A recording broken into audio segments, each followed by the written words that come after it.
एक ऐसा कला आंदोलन है जो 1950 और 60 के दशक में पश्चिमी देशों, खासकर अमेरिका और ब्रिटेन में उभरा। यह आम जीवन की वस्तुओं, मशहूर हस्तियों और लोकप्रिय संस्कृति पॉपुलर कल्चर को विषय बनाकर बनाई गई कला है। इसे आम भाषा में जनता की कला भी कहा जा सकता है। उदाहरण, मान लीजिए एक कलाकार ने मैगी नूडल्स का एक बहुत बड़ा चित्र बना दिया है जिसमें वो चमकदार रंगों का प्रयोग कर रहा है और उसे ऐसे पेश कर रहा है जैसे वो कोई सुपरस्टार हो। उस चित्र में मैगी के पैकेट को नायिका की तरह दिखाया गया है। उसके चारों ओर चमकदार रंग, शब्दों के बुलबुले और एक स्टाइलिश बैकग्राउंड। यह एक पॉप आर्ट का उदाहरण होगा क्योंकि इसमें एक आम उपभोक्ता उत्पाद मैगी को कला का विषय बनाया गया है। इसमें रंग बहुत चटक और ध्यान आकर्षित करने वाले हैं। इसकी स्टाइल कॉमिक बुक्स और विज्ञापन जैसे माध्यमों से प्रेरित है।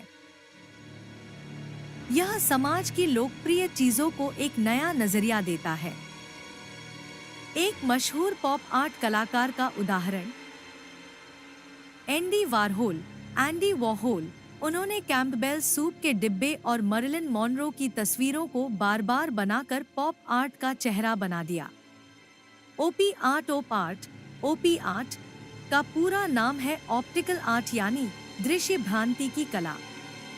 यह एक ऐसा कला आंदोलन है जिसमें कलाकार ऐसी आकृतियां और रंगों का उपयोग करते हैं जो देखने वाले की आंखों को भ्रमित कर देती हैं।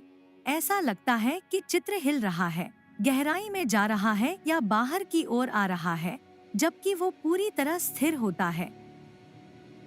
हिंदी में उदाहरण के साथ समझाइए। कल्पना कीजिए, आप एक चित्र देख रहे हैं जिसमें काले और सफेद रंग की जिगजैग लाइनें हैं। आप जैसे ही उसे देखते हैं, आपको लगेगा कि वो लहर सी बन रही है या हिल रही है, जबकि असल में वो पूरी तरह स्थिर है। उदाहरण, ब्रिजेट राइली की एक प्रसिद्ध ओप आर्ट पेंटिंग है मूवमेंट इन स्क्वायर्स। इसमें केवल काले और सफेद चौकोर होते हैं, लेकिन उन्हें ऐसे व्यवस्थित किया गया है कि देखने पर ऐसा लगता है कि चित्र में गहराई या गति है। सरल भाषा में कहें तो ओप आर्ट ऐसी कला है जो आपकी आंखों और दिमाग को दृष्टि का भ्रम देती है।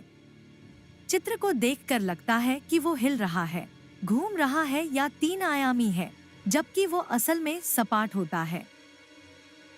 रोजमर्रा का उदाहरण, अगर आपने किसी पुराने फर्श पर काले सफेद चेक पैटर्न देखा हो जिसे देखकर सिर थोड़ा घूमता है, वो एक सरल ओप आर्ट जैसा प्रभाव होता है।